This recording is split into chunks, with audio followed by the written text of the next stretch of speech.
As I sit in the quiet of my kitchen, the memories come rushing back like a cherished tide, wrapping around me.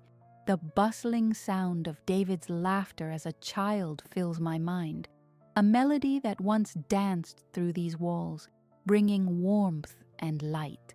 I can almost smell the sweet scent of fresh-baked cookies still wafting through the air, the way it used to linger after long afternoons spent baking together.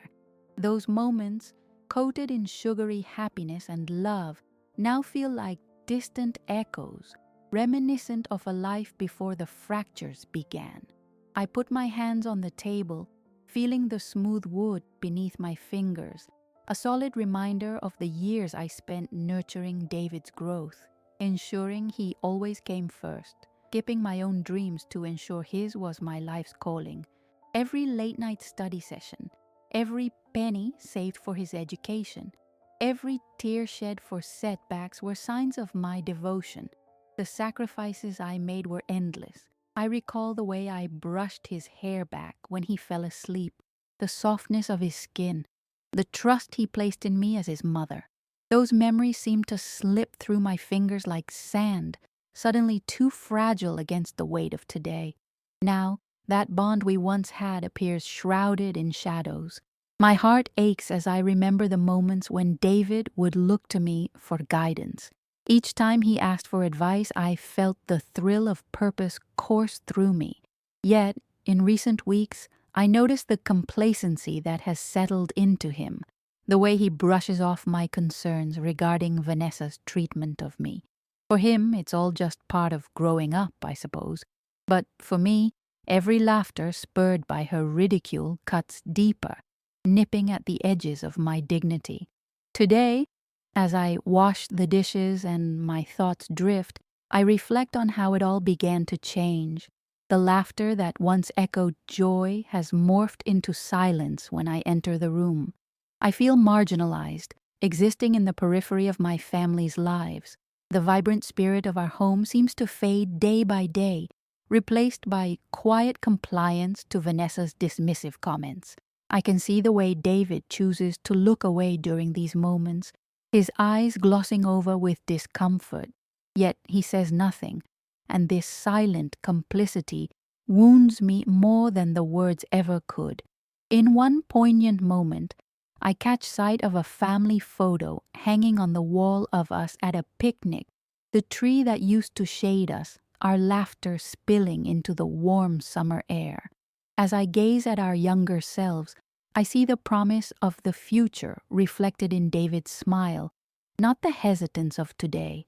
"What happened to you?" I whisper to myself, and I feel the tightening of my throat, the lump of emotion rallying in my chest. With each passing day, the starkness of my isolation grows. I remember the age-old wisdom I clung to, the dreams I had of nurturing my grandchildren, sharing the lessons life so generously bestowed upon me. But as Vanessa's control tightens, my intuition, once a beacon of clarity, flickers dimly. Determined to breathe life back into our family dynamics, I promise myself to find my voice again. I resolve that I must educate David about the toll of silence, especially the price of complacency. My instincts, once so sharp, urge me to take action. To reclaim the bond we shared, I refuse to let this mockery define my existence. The thought ignites my spirit, whispering softly in the corners of my mind. In the shadows of mockery and disdain, a mother's instinct battles to reclaim her voice. I will not, cannot, allow this dynamic to continue. I must weave my wisdom back into our family tapestry, reminding them all that age carries weight and insight that should be honored. And perhaps, just perhaps, I can spark a change, one heartfelt conversation at a time. Shall we move on to Block B? The day Vanessa walked into our home feels like a pivotal turn, a moment etched into my mind with the clarity of a bright sun overhead. I remember it vividly. The air was fragrant with the scent of freshly brewed coffee and flowers from the garden. I had spent that morning preparing for the arrival of my future daughter-in-law, my heart fluttering with hopes that I could share my life experience and wisdom with the woman who had chosen to join our family. I remember watching David as he beamed with pride, introducing Vanessa to me as if she were the most precious gem he had discovered. At first, she seemed sweet and eager, bringing a fresh scent of lavender into our home, a smell I originally associated with cleaning and renewal. I welcomed her with open arms, wanting no more than to forge a connection that would bridge our lives together.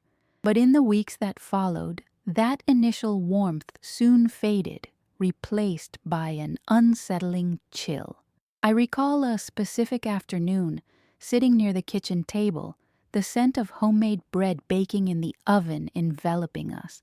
I expressed my thoughts about how we could celebrate our family traditions, a ritual of stories and laughter passed down from generation to generation. Vanessa's dismissive laughter cut through my words with the ease of a knife slicing through butter. "Clara, that old-fashioned method won't work now. We do things differently," she chirped, the edges of her smile sharp enough to prompt an involuntary flinch.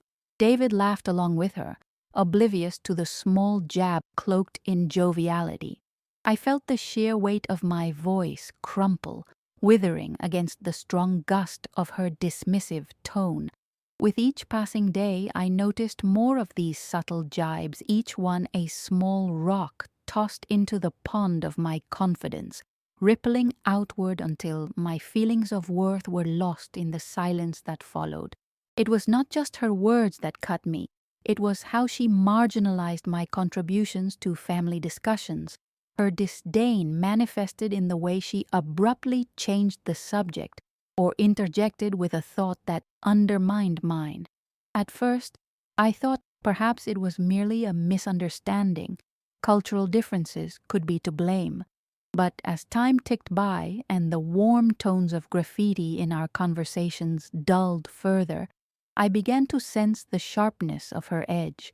Around the dinner table, I would pour my heart into expressing my concerns for my grandchildren, only to see her roll her eyes dismissively, a behavior thinly veiled as, what was it, just an old woman's worry? I tried desperately to grapple with the shadows enveloping our home, feeling the vibrant energy recede away, like the last rays of sunlight before nightfall. The sense of exclusion tightened around me like a noose. I longed to voice my apprehensions, to pounce on the stillness that surrounded my anguish, but I hesitated. Vanessa wore her confidence like an armor, and David, my son, seemed increasingly oblivious, lost in the comfort of a relationship that did not include me. My heart sank further when I began to notice how those I once held dear slowly sidestepped my presence, leaving a gaping hole where love and respect used to thrive. I observed quaint interactions in front of me instead of the cherished relationship I once had. I watched David laugh easily with her, while I am left as a faint echo, my own voice now unheard in the background. One evening, as I sat in the living room, knitting a scarf for one of my grandchildren, I felt a wave of sorrow wash over me. The muted sounds of laughter filled the air as I overheard them discussing plans for a family trip, one that I had not been invited to join. It cut through me like glass, a simple outing, an invitation extended to a mother rendered invisible by the looming figure of a daughter-in-law, her presence eclipsing my own. An air of bitterness settled in, yet as I stared out into my garden, life blossoming in vibrant colors, I knew I had to summon the strength to confront this new reality. That meant finding a way around Vanessa's control, a strategy that would allow me to weave my voice back into our family tapestry. I remember fleeting moments of clarity in those shadows, whispers of determination rising within me. In the shadows of mockery and disdain, a mother's instinct battles to reclaim her voice. I grasped at those words, clinging to them like a lifeline, because I understood that in the depths of this storm there lay an opportunity to reconnect with David, to stand my ground, to assert what I had built over the years and find a way to shift the dynamics. With each gentle tap of my needles against one another, I begin to formulate a plan, a way to share my insights, assert my worth, and slowly peel back the veil Vanessa draped over my life. I may have lost ground, but I will not give up the fight to reclaim my family, my dignity, and most importantly, my voice. Shall we move on to block 3? Every day, time trickles like sand through an hourglass, and with it, my spirit slowly erodes under the weight of silent humiliations. With each gathering, I brace myself for Vanessa's cutting remarks, the sharp edges of her words slicing through my very essence. Family dinners, once a vibrant tableau of laughter and warmth, have transformed into painstaking exercises in endurance. I don't want to be here, and yet the thought of retreating from my family, my lifeline, is too painful to bear. I find myself seated at the dinner table, surrounded by family, but I feel more isolated than ever. The scent of roasted chicken and garlic wafts through the room. The table is adorned with a brightly patterned tablecloth, each flower in its place. Yet I can hardly partake in the feast, my appetite lost in the swirling currents of discomfort. Instead, I observe, feeling like a ghost hovering at the edge of the room, a spectator in my own life. Well, Clara, are we really going to do this the old-fashioned way? Vanessa sneers during a lively conversation about holiday plans, turning the spotlight on me just as I dare to share my thoughts. It's a subtle jab, masked by laughter, yet it feels like a branding iron against my spirit. David laughs awkwardly, glancing at Vanessa, that familiar flicker of discomfort passing through his eyes, yet he remains mute. My heart races, the burn of shame washing over me as I feel the collective gaze of relatives shift uneasily.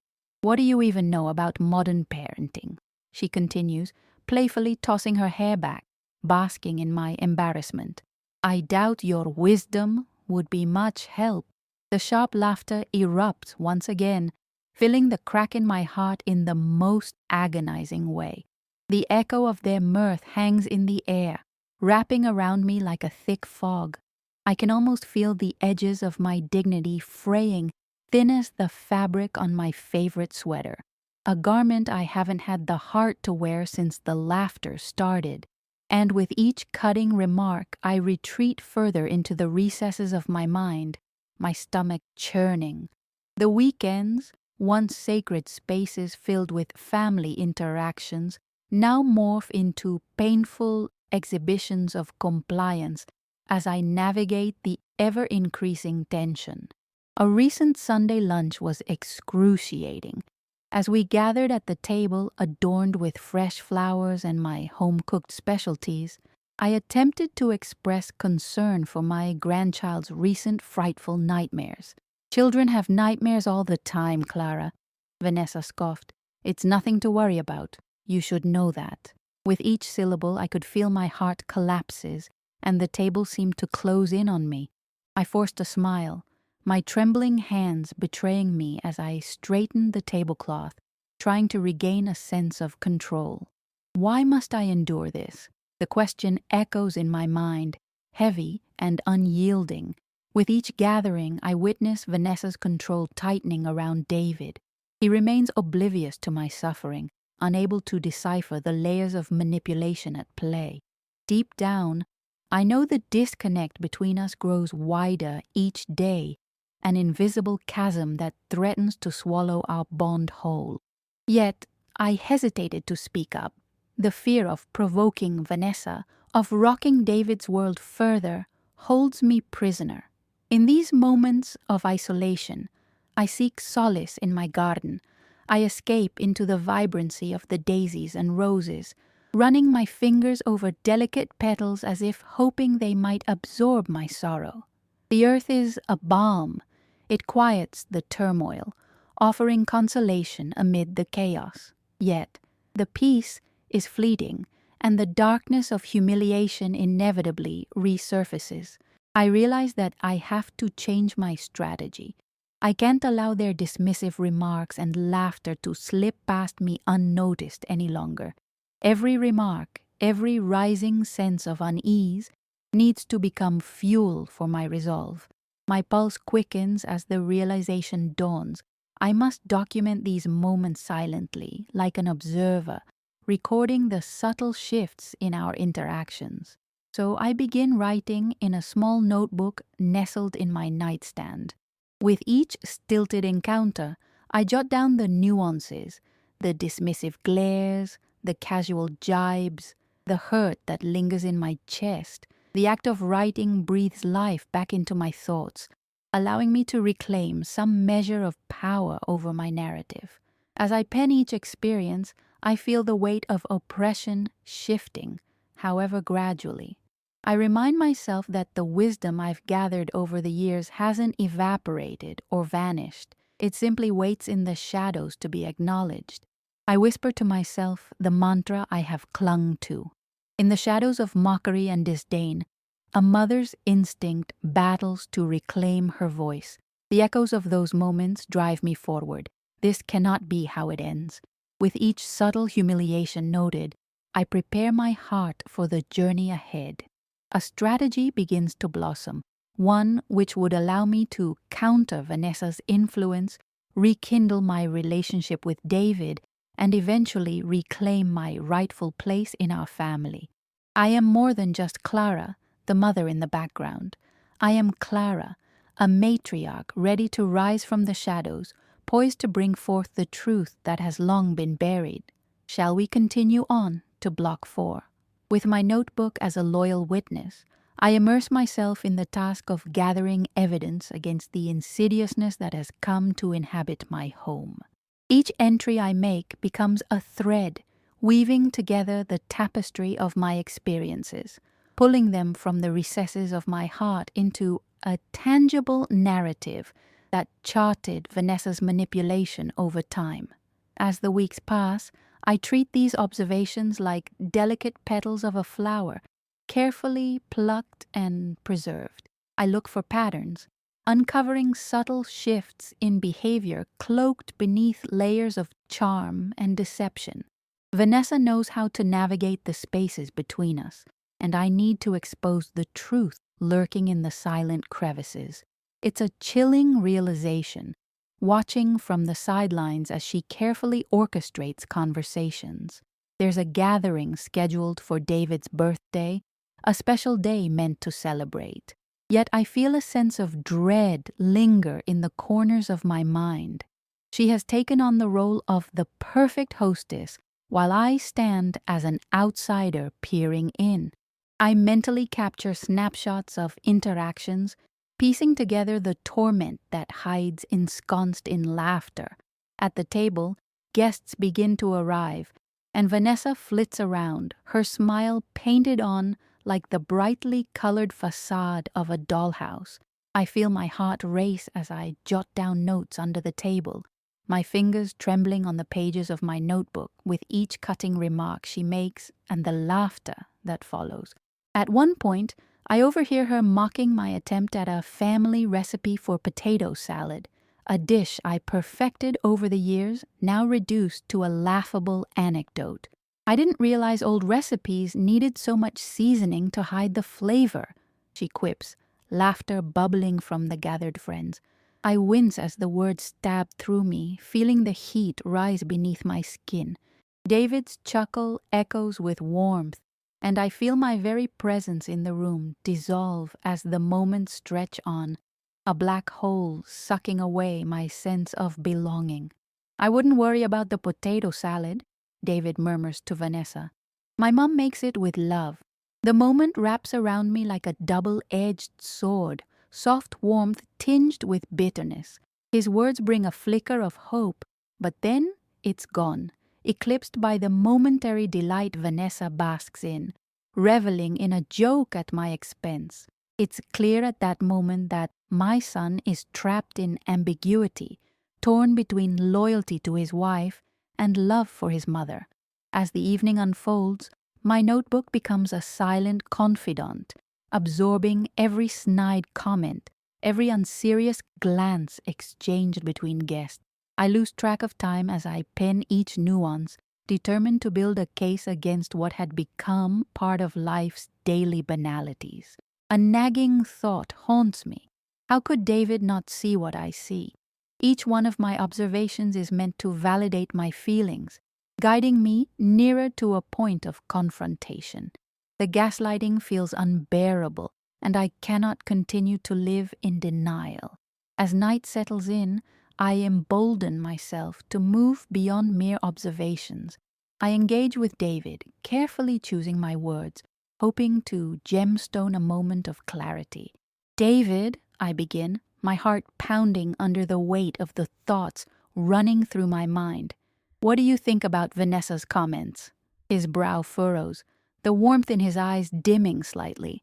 "Mom, I think we should all just relax. She's just joking," he replies, dismissing my concerns rather effortlessly, shrugging them off like falling leaves. Each word chips away at me, revealing the deep-seated denial emerging within our dynamic. "Come on, lighten up," he continues, carefully avoiding eye contact. And there it is.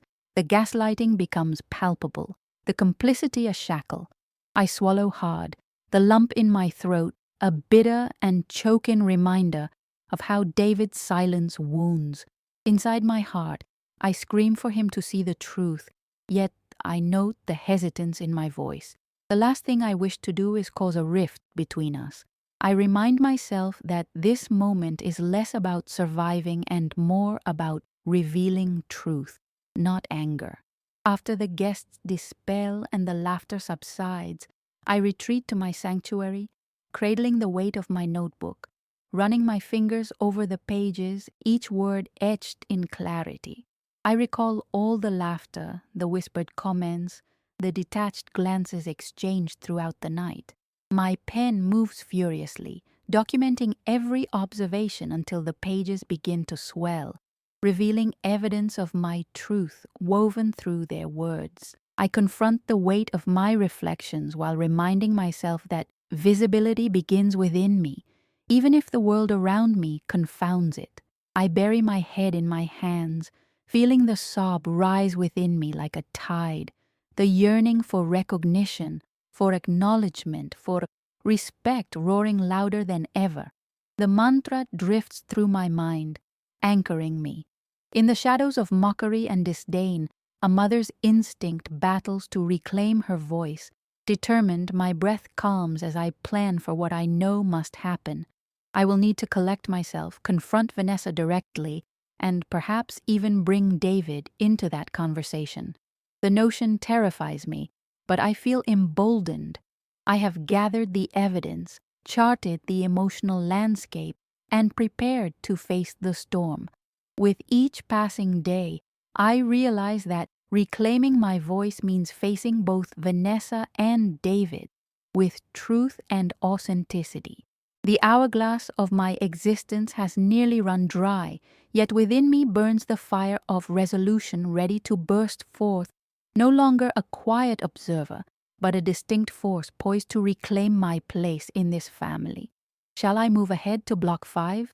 The next few days drift by in an anxious haze, each ticking minute a reminder that I must firm my resolve and confront the unsettling dynamics that have crept into my life. Each instance of indifference lingers in my heart, seeping into my thoughts, intensifying my need to restore balance within my family. I sense impending liberation, yet it carries the weight of anxiety. Confronting Vanessa feels like standing at the edge of a precipice, unsure of whether to leap or trepidatiously retreat. I invest my time preparing for the birthday dinner I have decided must serve as the foundation for my confrontation. The air is thick with anticipation as the day draws near.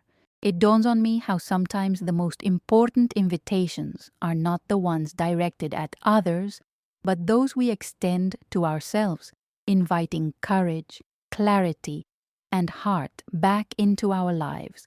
That morning, I immerse myself in the kitchen, letting the aroma of freshly baked cake infuse the air. The vanilla mingles with memories of celebratory laughter, but today feels different. I channel my nervous energy into crafting a feast that reflects not only my culinary skills, but my spirit. I delicately decorate the cake, each petal atop a layer, mimicking my hopes of blooming among my family again.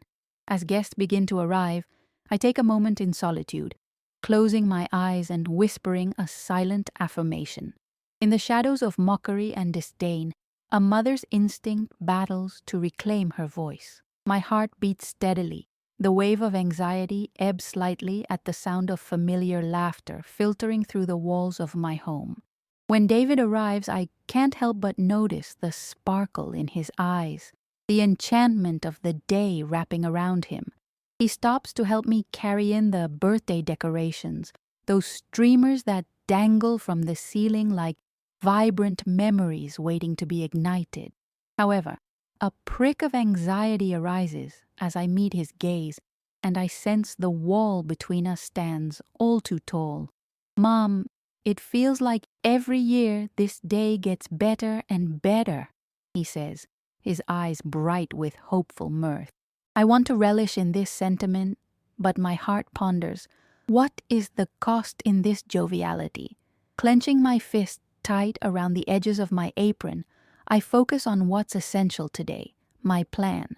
When everyone gathers around the table, laughter cascades through the air, but I focus on the moments I have prepared to take charge of. The clinking of forks mingling with conversation heightens my focus. I will not allow Vanessa to derail the evening. I rise, lifting my glass in a moment of calm. To David, my son, on this special day, I begin, my voice steady but tinged with a command that draws everyone's attention. I want us to celebrate not just you, but the foundation of our family.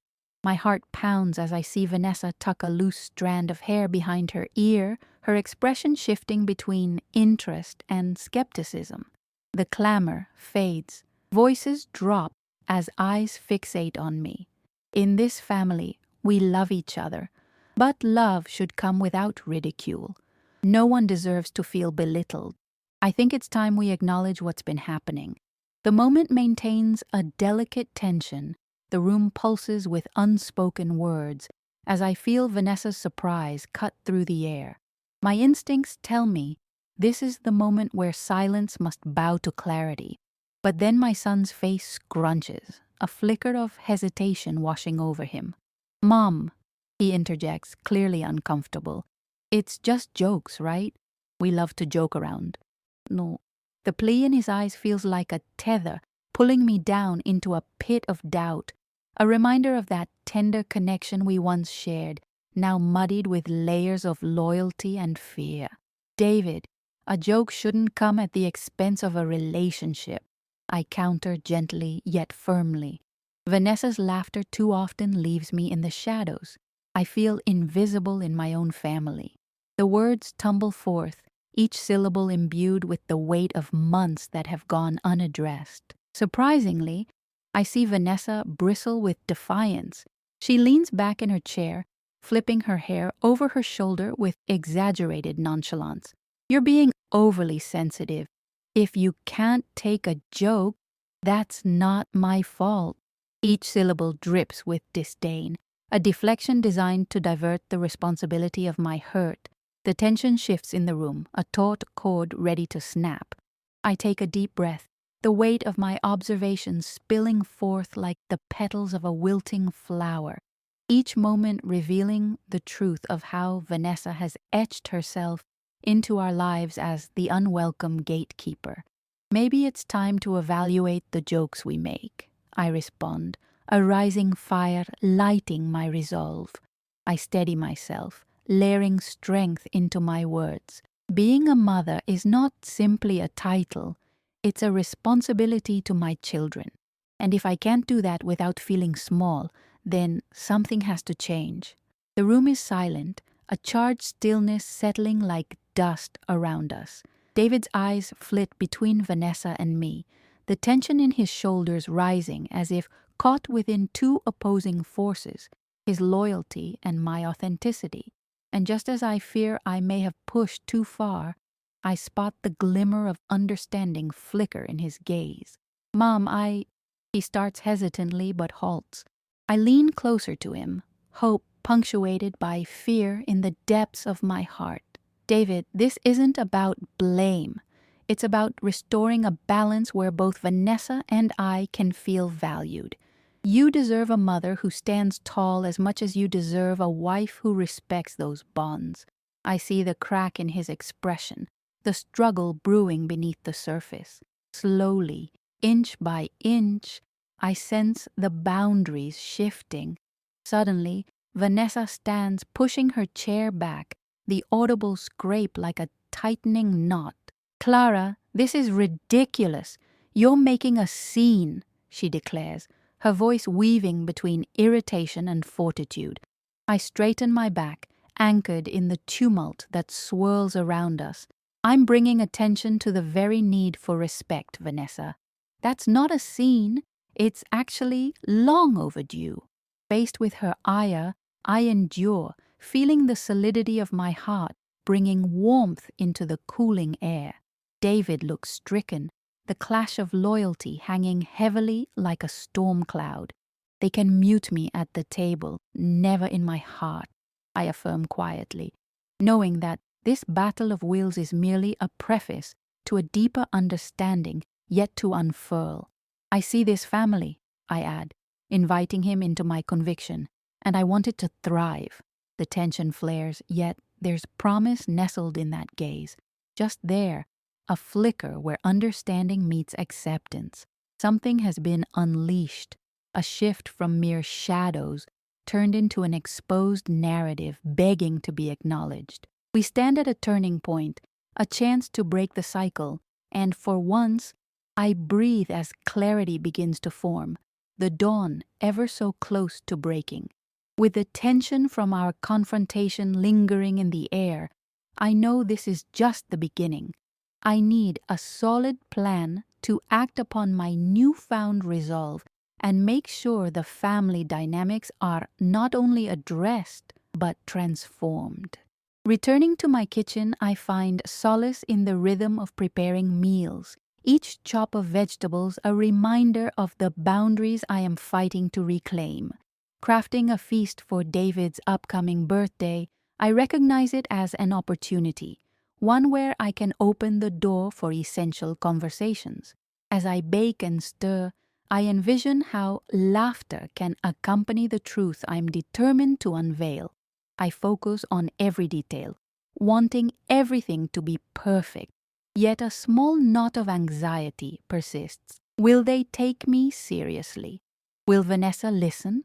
During dinner preparations, I engage David in light-hearted conversation about work, layering my comments with gentle nudges about family. You've really excelled this year, honey.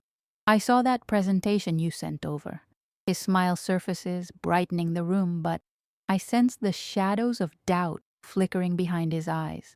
Thanks, Mom, he replies, his tone dismissive. The comfort of approval has not erased his inner turmoil. As I serve the food, a wave of determination washes over me. In addressing my concerns with Vanessa, I must choose my moments wisely. I need to expose the unwelcoming humor that has tainted our family gatherings without casting her solely as a villain. In quiet moments over chamomile tea, I casually bring up the need for family respect. Vanessa, I think it's crucial for us to create an environment where we all feel valued, I say, my voice steady yet gentle. As soon as I speak, I see her anticipation turn to defensiveness. Clara, it's just humor. You're overreacting, she deflects, crossing her arms like a fortress around her emotions. Humor shouldn't come at the cost of respect, I reply firmly. The confrontation lingers in the air, uncertainty crackling between us. I can feel her resistance, but deep down, I see a glimmer. Could she genuinely consider the merit in my words? Over the following weeks, I pay attention to the exchanges within our family, my notebook open as I record observations. David begins to echo my sentiments subtly during gatherings. "Vanessa, maybe we should tone down the jokes a bit." His words, though tentative, resonate like a soft drum beat. I can sense the cracks widening in their once impenetrable partnership. The day of David's birthday arrives, and as guests fill the room, I remind myself that this is not just a celebration, but also the culmination of the hard conversations I've been nurturing. The air is thick with anticipation, but I remain resolute. I prepare a cake adorned with delicate frosting flowers, each petal a symbol of hope for our reunion, each layer a brick in the wall against the superficiality that has stifled us. As we gather around the table, my heart races. I toast to David, inviting him to reflect on the love that forms the foundation of our family. Today we celebrate you, but I also believe it's important we acknowledge how we can thrive together as a family. My voice strengthens as I continue. We've got to establish respect, not just between us, but through how we communicate. Silence wraps around us, my heart pounding, an orchestra of emotions swirling in the air. David's eyes dart between Vanessa and me, uncertainty battling against burgeoning awareness. "So, what do you mean by respect?" Vanessa finally shoots back, her voice tinged with suspicion. "Respect means creating an environment where humor doesn't come at someone else's expense," I clarify, panic bubbling lightly beneath the surface. The moment feels pivotal. "I'm not trying to hurt anyone," she retorts, but her voice shakes. "I thought you could take a joke, Clara." Clenching my jaw, I take a measured breath, keeping my composure steady. "Not all jokes foster connection, Vanessa. You know that. It's essential for me to feel valued too," I say with unwavering conviction. This moment, this confrontation, is my litmus test. I hold my breath, searching David's face for reassurance, a flicker of understanding igniting in his expression. I sense the fear gripping him, lifting just slightly, revealing a willingness to engage. "Mom's right," he says finally, his voice now steady. "We have to find some common ground, or we risk losing what it means to be a family." His admission hangs in the air, a shift of winds changing the very fabric of our gathering. Vanessa visibly stiffens. It's a sliver of progress, but I can feel the struggle, the uncertainty still lying beneath the surface. However, I also feel the tension loosening. In that moment, I realize that both conflict and harmony can coexist, and our journey toward healing is only just beginning. Voices soften as we navigate this uncomfortable terrain together. I'm aware of the building fissures now, of the complexities of relationships layered beneath the surface, but something else ignites within me, a firmness that reassures me. Confidence strengthens with each dialogue, bolstered by the mantra I carry within. In the shadows of mockery and disdain, a mother's instinct battles to reclaim her voice. As laughter resurfaces, I see a possibility of transformation unfold, as each meal we share becomes a step toward clarity, a redefinition of what being family means.